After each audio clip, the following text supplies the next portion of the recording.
keeping. Oh, okay. All right, you guys, we're gonna go ahead on and get started because of course we only have, I think it's like 40, 42-ish minutes per se. Um, so I'm guessing I should have already learned how to. Y'all, this is too much. At the bottom, there's a screen share button, share screen. There we go. See, I use Google Meet in my school district. Yeah, we do All of this, too. like, okay, what is this? All right. Let me know if you guys actually see the screen. Not yet. Not yet. Oh, maybe I should have clicked the share button. Here you go. All right, y'all see it Tell now? me. Yep, Yeah. now we can. Okay. All righty, let's go ahead on and get started. I'm going to Go ahead to present. Mm-hmm. Present. There we go. Yeah, I'm gonna minimize y'all. All right, does everybody see it? Yes, Yep. ma'am. All right, so let's go ahead on and get started. So we can get this over, or our last portion actually over with. Of Oh. course, we have the members of our team. And then first thing we're going to do is we're going to talk about the agenda. We'll go over the norms. We'll talk about the norms, which will be basically the same thing that we have been using this entire class for since January. Can we get someone to approve the agenda? Approved. I second. Can we get someone to do timekeeper and note taker?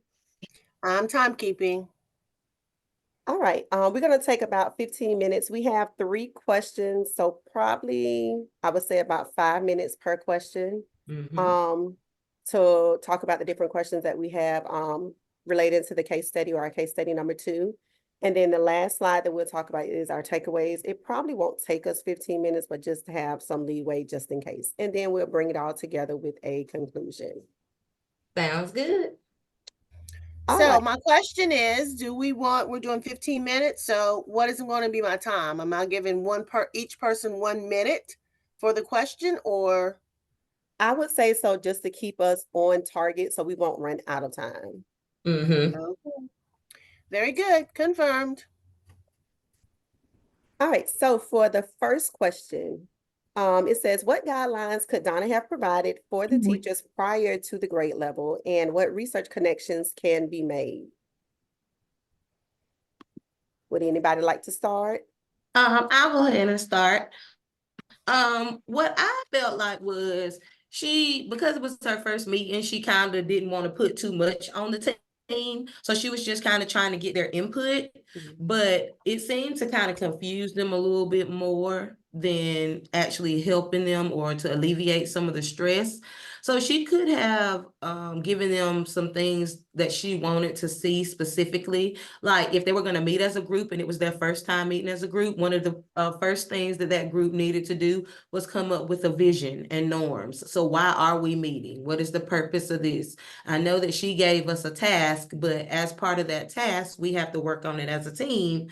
So providing that information and having everybody as one collective will help build efficacy for one, and for two, will give them an idea of where they're going. So everybody's not bouncing all over the place.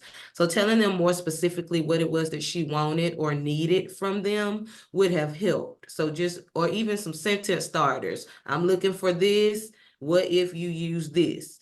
But just blindly asking for feedback and them not knowing what they were meeting about, that didn't really help them. They needed some type of clarity on what she wanted from them before they met. Like, give an example. If she wanted them to come up with those things that they came up with as a team when they sat down, then she should have put that in the guidelines, that these are types of things I want you guys to be thinking about, because when we come together, this is what we're going to talk about. At least give them Very good. Thank you. Great input. Anyone else want to share? Yeah, I'd love to I'll feed off of that. go ahead, Michelle. Okay, sorry.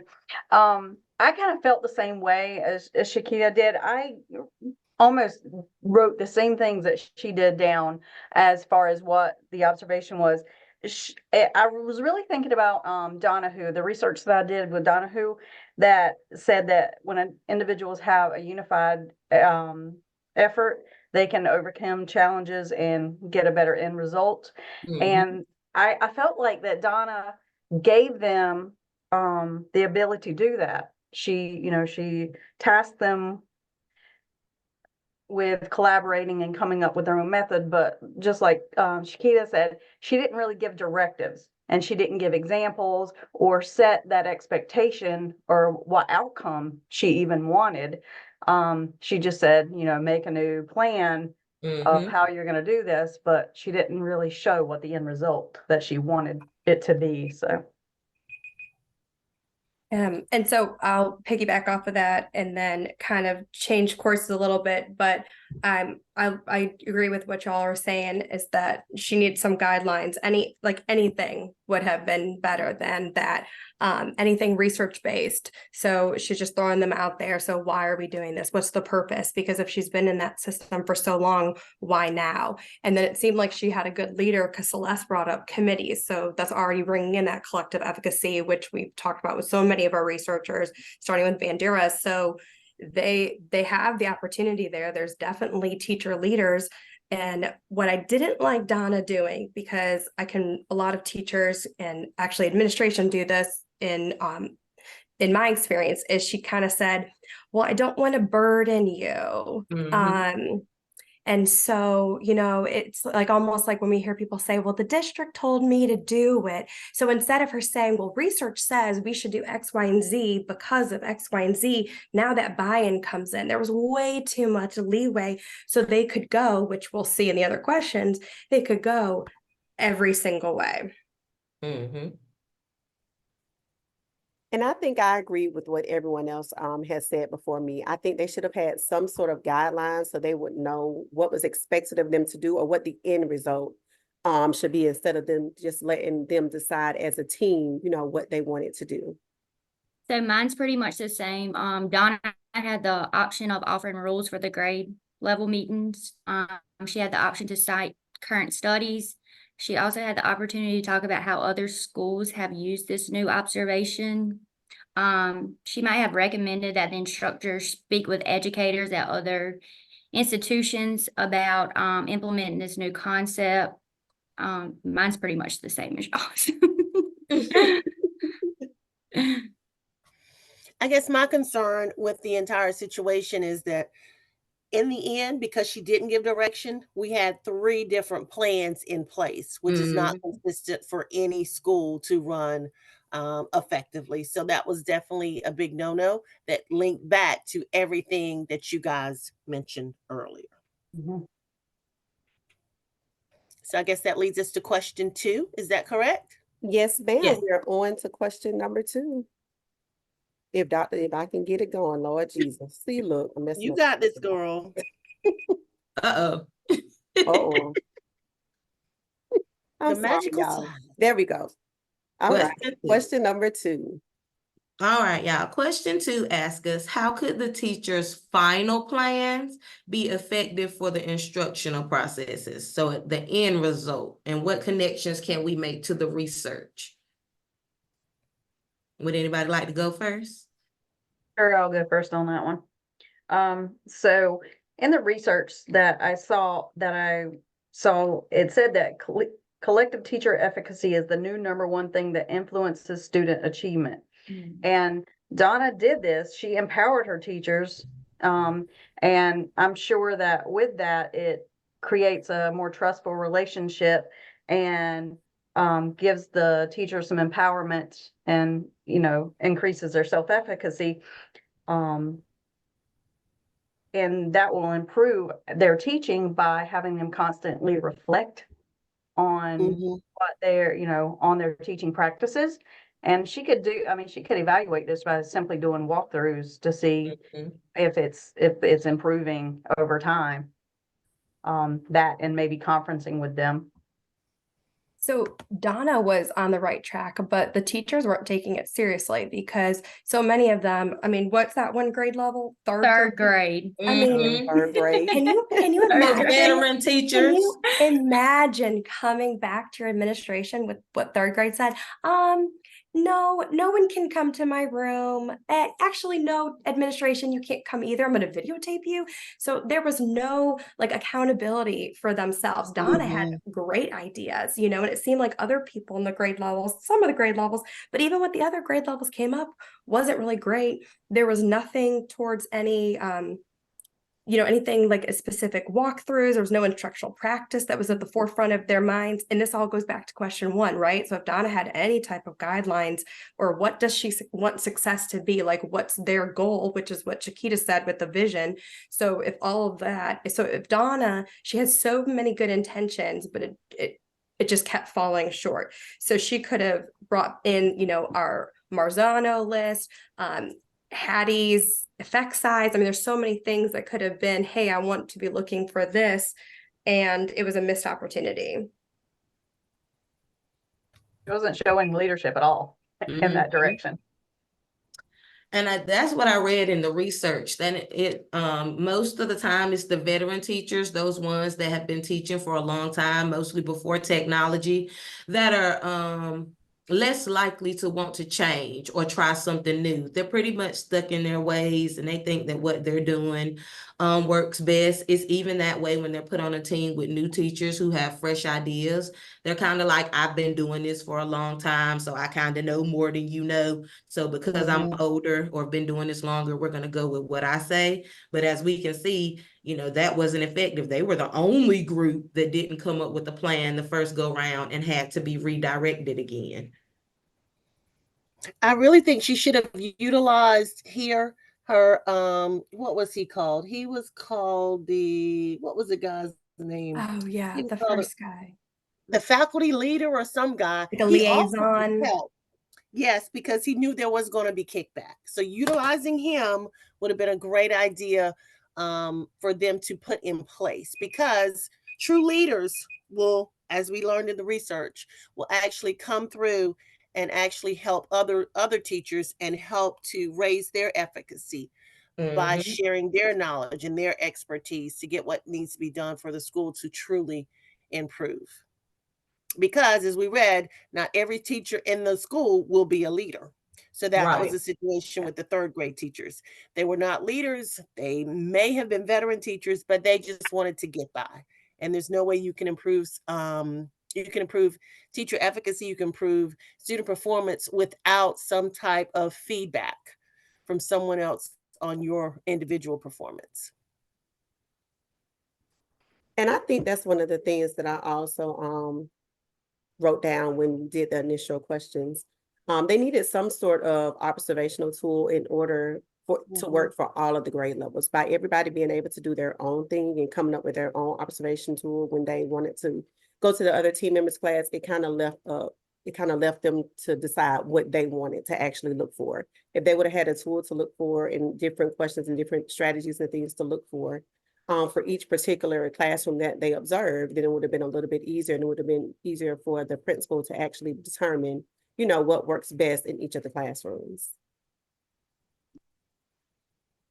And then it was kind of questionable about how did they choose to separate anyway? How did they get first and second grade, and then third grade, and then fourth and fifth grade? Why wasn't it collective all to begin with? Why did they all choose to do individual grade levels if this is something that we want to do as a school? So again, bringing back that collaboration and collective efficacy. We're not working together, so we're all choosing an individual thing that we want to focus on, even though the end goal or vision is the same for all of us.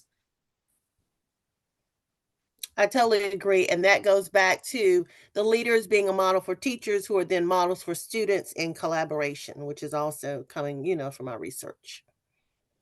And I think we're off to the next question, guys. Oh Lord, here I go again, y'all. You got it, girl. Now that leads us to question 3. How would the principal be able to evaluate whether the new observation format was working successfully for the students? What research connections can be made? So my first question is, we do have a new evaluation. We're not calling it an observation anymore. We actually have a new term, guys. What's that new term? Professional support. That's what we're calling it now, professional support. But is there truly a new evaluation or observation format? There were no true instructional strategies that we're checking for. What are we checking for? Do we even know?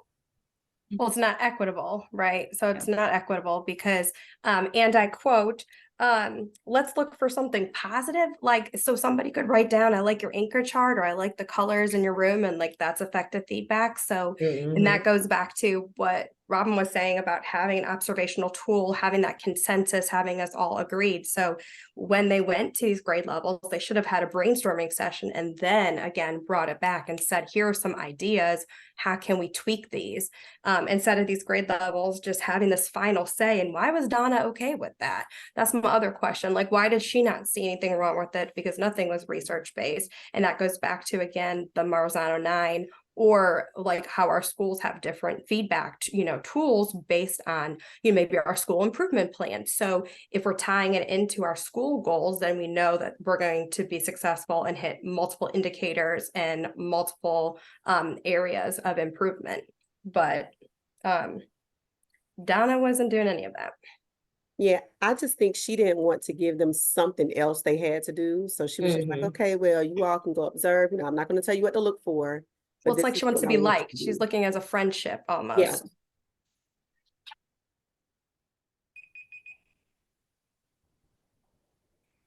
Anyone want to add anything else here? I was gonna say, I'm sorry, it's hard to add because we've been doing it so long that everybody pretty much is kind of thinking the same. So a lot of the things that you guys are saying are some of the same things that, I would have pulled out. Just like you said, the best way to be able to evaluate if it's working is to do that walkthrough. And first off, is the walkthrough, is the form valid? Is it reliable? Like, is it actually assessing what we needed to assess? Is it assessing the teacher's empowerment in the classroom? Is it assessing empowerment outside of the classroom? We want to know if it's working for students. So if third grade only wants admin to come in or only wants to record a video for themselves, are they really getting effective feedback if it's only coming from them looking at their own video? Self-reflection is helpful, but when you get an opinion or feedback from someone else, they give you a different perspective on how to look at it. So I think they need to definitely work on, are we here for the students or are we just here because she asked us to do something else? We also have to look at too, with the walkthroughs and things like that. Are they done at different times of the day? Once you do have an established tool, you want to be able to go through the classrooms at any point in any subject time of the day to make sure you're getting a fair analysis and not just like one point in time. Since Right. when do you get to pick what time your walkthroughs are too? Like, With like 3 weeks notice. Never. 3 weeks notice. 3 weeks Oh, notice. Three That weeks. was a good one. Yeah, When I that saw was. the 3 weeks in advance, I'm like, wait, what? I need Yeah. to They don't that even do tool. that for a standard observation. And see, No. for our first one, because we use nieces, the first one, they give you a heads up on, and then they offer you the opportunity to come in and sit down and talk to them about it. And they actually, at where I am, ask you for your first one, which class do you want me to come in on and see? But for your last two, they're not. They're just pop-ins. That's the way we are too. Yeah, we do that also, but they definitely don't give us 3 weeks. It's more like 3 days. And they're like, okay, this is when I'm coming in. Yeah. I need to know what you're doing. I basically need, some background information so they can go ahead and start filling out the observational tool. But it's never, oh no, I don't need you to come in this day, or, oh no, I need you to come in 3 weeks from now. No. Right. That's very true. Very true. As Shaquita said, y'all, we all had great points. We're all thinking from the same perspective, is that Donna did not start this new implementation or program out right from the beginning. So therefore, we can't truly assess if it's going to be effective. And then she's also kind of set herself up in that this one didn't go so well, so they're less likely to buy into a new one because of how this first plan went. So, anybody want to add anything else? I'll save mine for the takeaways. Okay. All right, so now let's move on to the takeaways. There we go. So what are some of the takeaways that we got from our second case study? When I was Now, it started out real good. When I read the first paragraph, I was like, oh, this principal setup is getting ready to be great. And then when I got to the second paragraph, I was like, what is going on here? But what I most took away from it was I didn't know if she was a new principal or if she was a older principal, and if she was trying to lean more towards the friendship side versus the I'm coming in and doing what I need to side. But it helped me to, think about when I first step into the building, the things that I'm going to be asked to do. When I'm asked to address the staff, I need to be clear with the staff. I need to, be direct. We're not friends, but I mean, you don't have to look at me and mean mug me in the hallway every day. But the way that I communicate to you is going to be different from what it is as a teacher. The way that she was talking to them, it just seems like she was a team lead. Like somebody gave her information and told her to come back and ask the team to do something, and that's what they did. So I'm thinking stepping up more into that, separating yourself from being a friend versus we're a school, we're here for the students. There's going to be things that I'm going to have to ask you to do, and we might not agree on it, but we're going to have to figure out how to do it. Very good. Thank you. I think my biggest takeaway was when I initially read the case study and reflected on it, I didn't really think about the observation tool until one of you guys mentioned it. And that was kind of an aha. I forgot about that. That's really important to remember that in her giving objectives and, kind of like her expectations and maybe providing some models, that she should have also provided like the tool that she's going to use so that they could base their model on, okay, this is the tool we're going to use in the end. How can we achieve the goal and it be part of what she's providing as the tool to observe? Because you got to know how you're being observed in order to know the plan to make, Right. of beginning with the end in mind kind of thing. I definitely agree.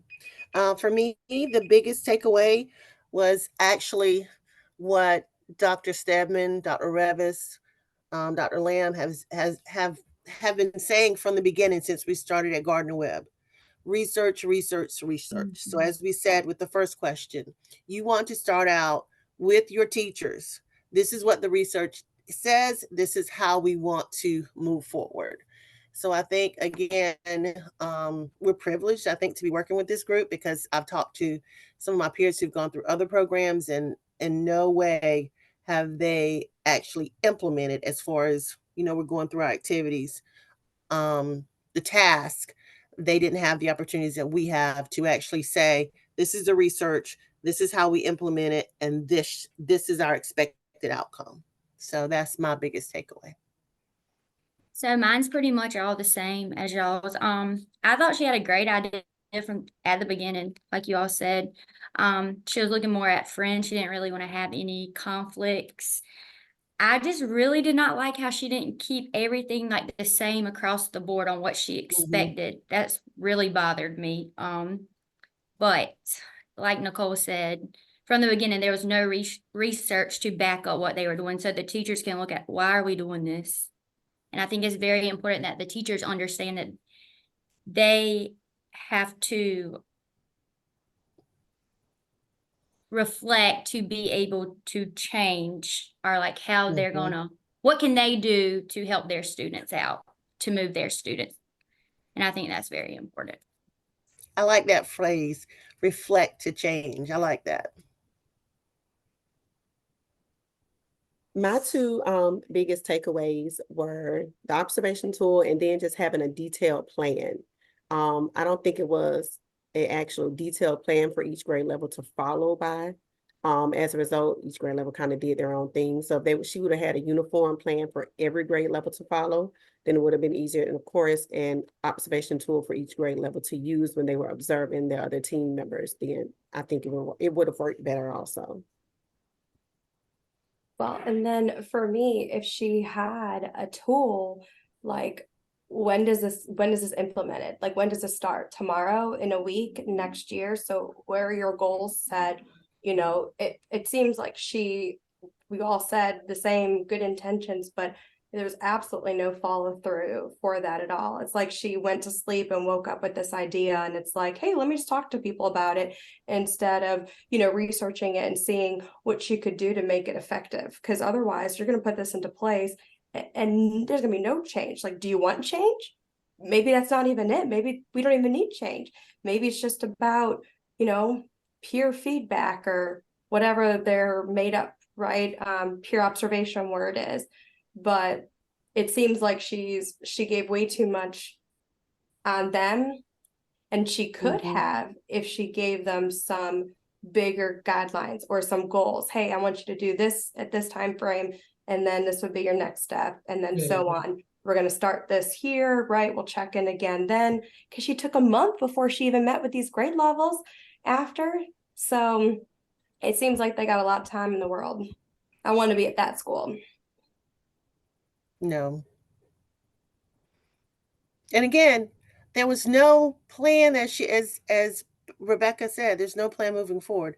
And where's the professional development, guys? And then like at the with the third grade teachers or whatever, she only asked like the 2 questions. What did they think was positive, and what was one thing they could have? No, give me feedback. Tell me what Yes. I need to do to be better. Like, Yes. Well, she's Yes. catering to them. So are those third grade teachers running the school? They're exactly. not. Yeah, That's not our Because she doesn't customer want to profile. ruffle any feathers. yeah, exactly. She Yeah. said she didn't want to burn anybody out and stress anybody out. So So Here we then do are. you really want to move your kids? Like, are your students really your top priority? right. Mhm. Yes. All right, Shaquita. All righty. Okay. I'm going to stop sharing, hopefully. Oh, I All did. right.